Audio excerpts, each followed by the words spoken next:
అనగనగా ఒక రాజు, ఆ రాజుకు 7 కొడుకులు వేటకెళ్ళారు. ఇలాంటి కథతో చాలామంది జీవితాలు మొదలవుతాయి. మన అమ్మమ్మ, నాయనమ్మ వాళ్ళంతా చెప్తారు.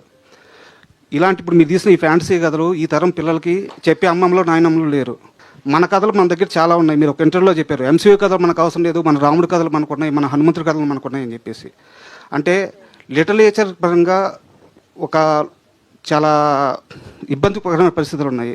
సో మీరు అవన్నీ దాటుకొని ఒక అమ్మమ్మ కథలు వినేసి వచ్చారు, అమ్మమ్మతో కలిసి సినిమాలు చూశారు, ఇలాంటి ఒక ఫ్యాంటసీ కథని క్రియేట్ చేశారు. సో ఇప్పుడున్న జనరేషన్కి ఆ విజువలైజేషన్ పోతుంది, ఎందుకంటే కథలు వినటం లేదు, కథలు చదవటం లేదు. సో దీని మీద మీ అభిప్రాయం ఏంటి? అదే అండి, మీరు అన్నట్టు ఆ పాత కథలు అమ్మమ్మల తాతయ్యలు చెప్పే టైము ఉండట్లేదు వీళ్ళకి. ఆబ్వియస్లీ ఆ సోర్సెస్ కూడా ఉండట్లేదు. మనం ఇప్పుడు ఏదో క్యాంప్ వెళ్తున్నప్పుడు, నా చిన్నప్పుడు నేను దారిలో బస్ స్టాండ్లో చందమామ బుక్ కొనుక్కొని చదివేదాన్ని. యూనో ఇప్పుడు అది లేదు. They are hook to YouTube, you know అవి చూస్తూనే ఉన్నారు. సో ఈ కథ ఏంటంటే మీరు అన్నట్టు ఆన్ పాయింట్ అండి. ఇది ఎంటైర్ చాలా పెద్ద ఫ్యామిలీ ఎంటర్టైనర్. ఫ్యామిలీ అంతా వచ్చి హ్యాపీగా చూసి వెళ్ళొచ్చు. అండ్ యూనో పిల్లలకి కూడా చాలా అంటే చాలా అట్రాక్టివ్ ఉంటుంది.